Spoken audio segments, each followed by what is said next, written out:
Big employee perks give the impression that tech companies are the best places to work. One former Facebook employee says working there was no picnic.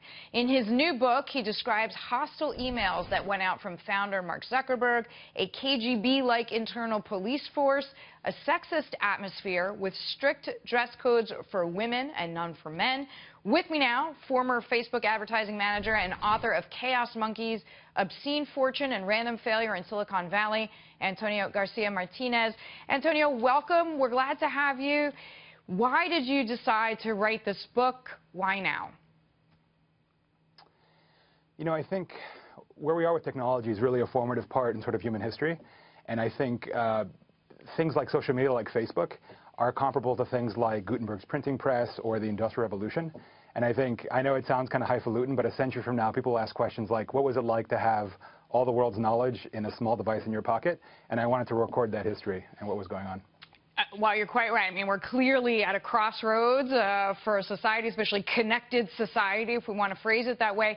You said in the book, though, that working at Facebook was like being in a North Korean cult. So you were not in a North Korean cult, I'm pretty sure, but why did you choose that analogy? You know, it's funny. My parents were Cuban political exiles, and they fled Cuba, and I have distant cousins who still live there.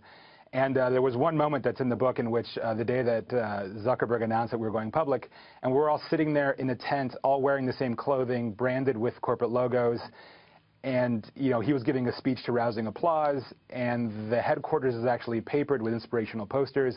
And the sort of almost, I hate to use the term because it gets misinterpreted, but the almost sort of sweeping corporate fascism of it kind of struck me. And I realized that I was kind of in a sort of a cult in a way, which, by the way, isn't a bad thing. I mean, there's a saying in Silicon Valley, the most successful companies or startups are always cults, and Facebook was definitely that. But that's really why I made that somewhat stretched allusion. Do you see the fact that Facebook, and listen, I am not defending Facebook, I do not have a dog in this race, as they say, but Mark Zuckerberg did go and hire Sheryl Sandberg, and it does seem to be this kind of move towards, for lack of a better term, helping the company mature. Did you see any of those steps in the right direction or not?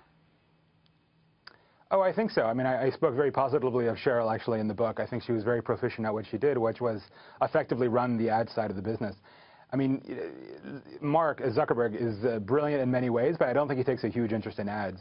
And so I think Sheryl, I hate the term because it's almost cliche, but Sheryl was definitely part of that adult supervision that he brought in. Yeah, that's right. What was the most shocking part to you about working there, whether it was the sexism, we didn't have time to talk about it, but the fact that females had a stricter dress code than males, or anything else that you realized, okay, this isn't the place for me? You know, the sexism thing I didn't really see myself, but I don't know, I can really speak to that. I think the more shocking thing, and it's both good and bad, I think, was the level of motivation, at least at the time, at Facebook. You know, one tends to be a little bit cynical, and when Zuckerberg gets up and says, we want to create a more open and connected world, we think there's some sort of more monetary or mercenary subtext to it. But the reality is people there really, really believe in that. And people there really, really won't stop until literally everyone on the planet is staring into a phone with a Facebook logo on it. And now that might sound scary to some, but if you're part of that organization, it's thrilling to be a part of that. And yeah, that's their goal, basically. Yeah. All right, Antonio, thanks so much.